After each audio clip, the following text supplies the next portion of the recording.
So she might look familiar to you. You may have seen her at museums, you may have seen replicas of her, but this is the Mona Lisa. It is one of the greatest works made by a man known as Leonardo da Vinci. And so today I want to talk to you a little bit more about this man who lived during the Renaissance period. Hi, my name's Oscar. So today we're going to talk about Leonardo da Vinci. So Leonardo da Vinci is what I like to call a jack of all trades. Why? Even though he had great artwork and he was known for his paintings, he did other contributions. So let's dive a little further into some of the things he did. So, was he an artist? Yes, of course, he was. Was he an inventor? Yes, you'll be able to see soon. Was he an architect? Yes. Was he an innovator? Definitely. Was he an engineer? Oh yeah. And was he a scientist? Absolutely. Now, many people don't know this, but was he a rapper? No, he was not a rapper. So no rapper. He didn't drop any bars or anything like that. So that's some basic information about Leonardo. He was born on April 15 of 1452, and he died at the age of 67 on May 2nd of 1519. And so now we're going to talk about some of the contributions that he did.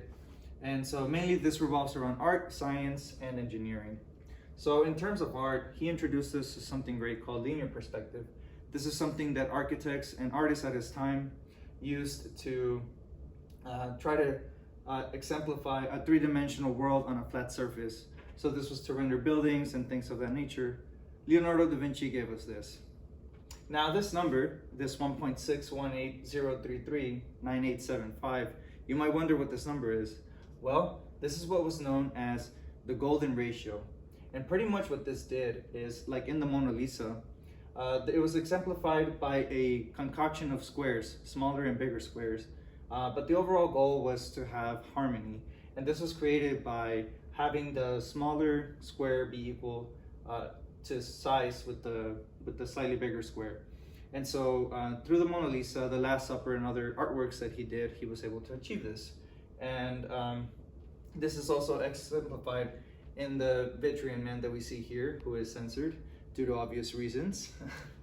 And another contribution he gave us to art was what's called a perspectograph. So a perspectograph is pretty much think of looking through a window by your kitchen, and there's a nice view.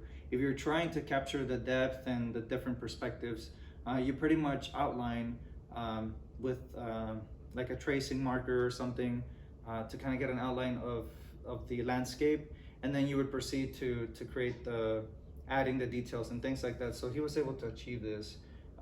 There are other people that did make other versions of their perspectographs, but Da Vinci was one of the first. Now, in terms of science, as a scientist myself, it's great to appreciate the contributions that he gave us.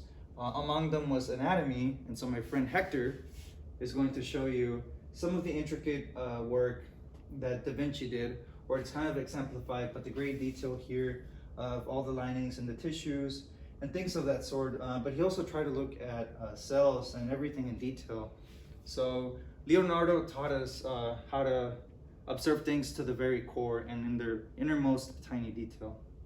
Additionally, he contributed to physics and research. Some of the research methods that he uses nowadays in science have influenced us, so he is also known as an influencer in the scientific revolution. Now, for engineering, Leonardo did a lot of cool things. So as you'll notice here on some of the drawings, these are some of the sketches or rough sketches of some of the devices that he did. He contributed a lot in the military. So he created things such as the armor tank or a diving suit. But most interestingly, I found it pretty cool that he came up with what's known as a parachute. So it's what we're familiar with nowadays when we go skydiving. So next time you go jump off a plane, you can thank your man, Leonardo. Now, the great thing about him, of all this, being a Renaissance man, you might wonder what made him such a unique person. And if you were to look into the brain of Leonardo, the one word that could describe him is curiosity. His curiosity is what drove him to the extremes. thereby making him a Renaissance man. During that time period, many people wanted to divide science and the arts, and Leonardo managed to graciously bring the both worlds together because he saw an intertwine between these. So back to anatomy. This is observing things at a scientific level, but also this is where you could see his artistic side come into play. And then among other things, with the engineering, his sketches and things like that, you see an intertwine of the science and the arts. So Leonardo was a jack of all trades and has influenced us to think outside the box and be curious and wonder into new endeavors. So yeah, thanks for watching, and I hope you enjoyed.